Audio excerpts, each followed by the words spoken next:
ఈ 1000 రూపాయలు నీ జీవితం. నీ జీవితాన్ని ఒకవేళ సైతాను తన చేతిలో తీసుకొని ఈ విధంగా నలిపేశాడు అనుకుందాం. ఎంతగా నలపగలడో సైతాను ఒకవేళ ఆ విధంగా నీ జీవితాన్ని నలిపేశాడు. ఇప్పుడు నీ జీవితం నలిగిపోయింది.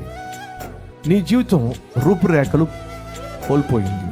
ఎంతగా తన రూపాన్ని పోగొట్టుకున్నా వినాలి, నీ జీవితం 1000 రూపాయలతో సమానము. అనగా సైతాను నిన్ను ఎంతగా నలిపివేసినా, ఎంతగా నిన్ను పాడు చేసినా, ఎంతగా నిన్ను తన కాళ్ళ కింద పెట్టి తొక్కేసినా ఈ 1000 రూపాయలు 1 రూపాయి కూడా విలువ పోగొట్టుకోలేదు. నీ పట్ల దేవుడు కలిగి ఉన్న విలువ ఏమైతే ఉందో 1% కూడా సైతాను నీ విలువను తగ్గించలేడు. నువ్వు దేవుని స్వరూపమందు సృష్టించబడ్డావు. దేవుని పోలిక యందు నువ్వు నిర్మించబడ్డావు. దేవుడు నిన్ను ఎంతగా ప్రేమిస్తున్నాడో అంతగా నేడు ప్రేమిస్తున్నాడు.